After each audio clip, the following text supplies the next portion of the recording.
Just after 7:15 now. With many of us watching every penny at the moment, you might think you'd never leave your money in a cash point, but thousands of people apparently walk away every year and forget to take their cash with. Have you done that? I bet you haven't. No, but I've seen somebody do it. Have you? Have you 20 done quid, that? yeah. Went back. More money Funnily than enough, sense, it wasn't you see. there. Yeah.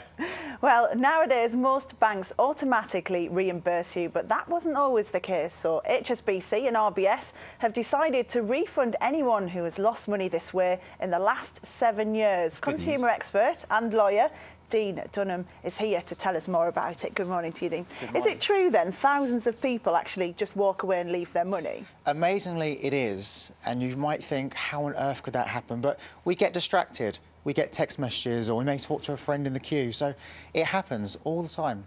And so how's the situation going to change now? Well, what was happening up till now is that if you left the money for more than 30 seconds, the machine would literally suck the money back in and you had lost it.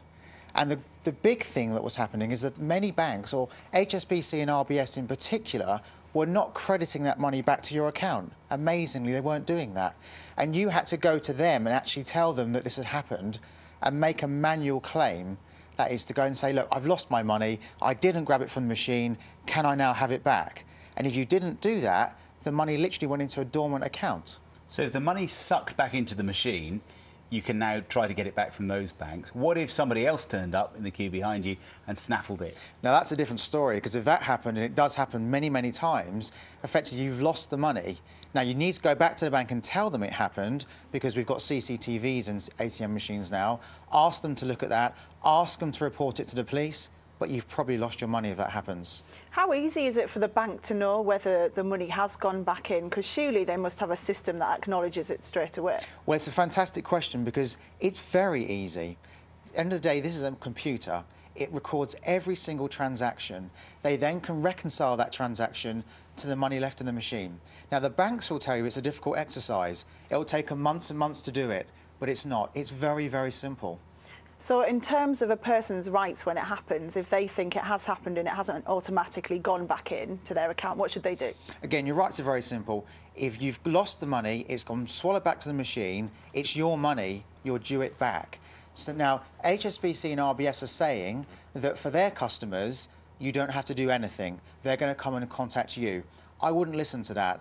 In my mind, you should go to the bank and tell them the machine sucked my money up, I want it credited back to my account. There's no set procedure, but you must go in and you must tell the bank. I've got some tips on this as well. First of all, check what time it was that you did the withdrawal. Write it down. Check the location of the ATM. Write it down. The more you're armed with information, the better you are placed to go to that bank and say, this is what happened, it was this time, this much, this machine, please credit my money back. Or alternative, instead of writing it all down, you could just take the money with you instead of leaving it there. That would be a much better option, yes. Yeah, OK. Thanks very much for your Thank you. time, Dan.